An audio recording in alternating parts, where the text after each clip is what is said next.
महत्त्वाची आणि मोठी बातमी आहे। जामखेडमध्ये सीआरपीएफ केंद्रावर राजकारण झालंय। आमदार रोहित पवारांकडून लोकार्पणाचं आयोजन करण्यात आलं।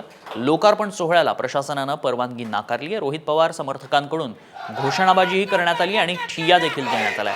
एक्सक्लुझिव्ह दृश्य आपण साम टीव्हीवर पाहतोय। रोहित पवार समर्थकांकडून जोरदार घोषणाबाजी करण्यात येते। जामखेडमध्ये सीआरपीएफ आमदार रोहित पवारांकडून लोकार्पणाचं आयोजन करण्यात आल्याचं पाहायला मिळालं होतं। सोहळ्यात प्रशासनानं परवानगी नाकारली आहे, त्यामुळे हा वाद उडाला। आमदार रोहित पवारांकडून लोकार्पणाचं आयोजनही करण्यात आलं होतं, मात्र त्याला नाकारण्यात आलंय। सीआरपीएफच्या केंद्रावरनं राजकारण रंगताना पाहायला मिळतंय।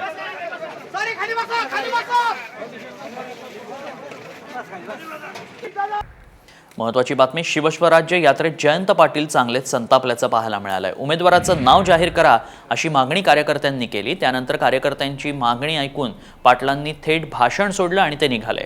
पोरकटपणा मान्य नाही, शिस्त पाळा असं जयंत पाटलांनी भाषण संपवतो, चर्चा करा।